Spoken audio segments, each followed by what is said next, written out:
Alors, concernant les kératoses actiniques, 3 types d'évolution. Premier type d'évolution, c'est simple, c'est la rémission spontanée. C'est simple. Docteur, ça ne peut pas être grave. J'avais la même chose sur le nez et c'est parti. Ça, c'est tous les jours que je vois ça. Et c'est vrai que ça peut partir spontanément. Deuxième type d'évolution, ça persiste. Troisième type d'évolution, c'est la transformation de la kératose actinique en un épithélioma spinocellulaire. C'est la gravité. Alors, quelle est la proportion de personnes qui ont une kératose actinique qui se transforme en épithélioma spinocellulaire?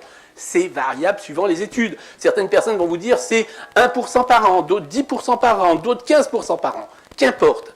On est dans une société où les patients ont tendance à porter plainte et passer à côté d'une kératose actinique et dire ce n'est pas grave et voir quelques années après la personne développer un épithélioma spinocellulaire, vous êtes bon pour une petite mention dans le sous-médical.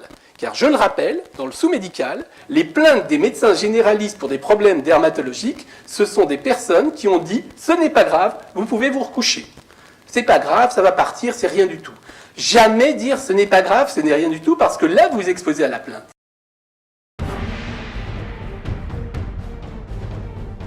On se retrouve pour un petit névus, par exemple, avec un trou comme ça. Bon, il faut réparer le mieux possible. La plupart du temps, on fait une suture directe. Alors, on a plusieurs choix. Le plus standard, c'est de faire des points. On fait des points en croix. Le problème, c'est qu'après, il y a des cicatrices avec des barreaux d'échelle. C'est pas très joli, même si c'est simple. On peut faire des surgés. Donc, c'est ce qui donnera une cicatrice ici, linéaire. Donc, on fait un surgé intradermique. Avec le fil non résorbable, l'inconvénient, c'est qu'il faut l'enlever.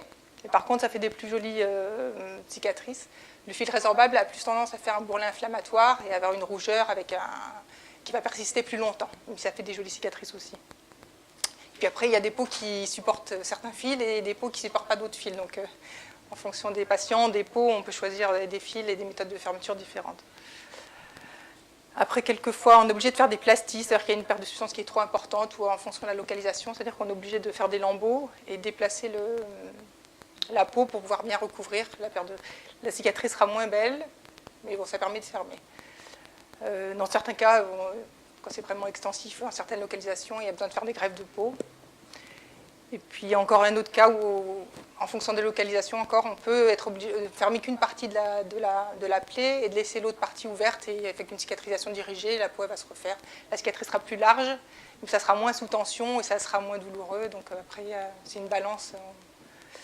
On va voir.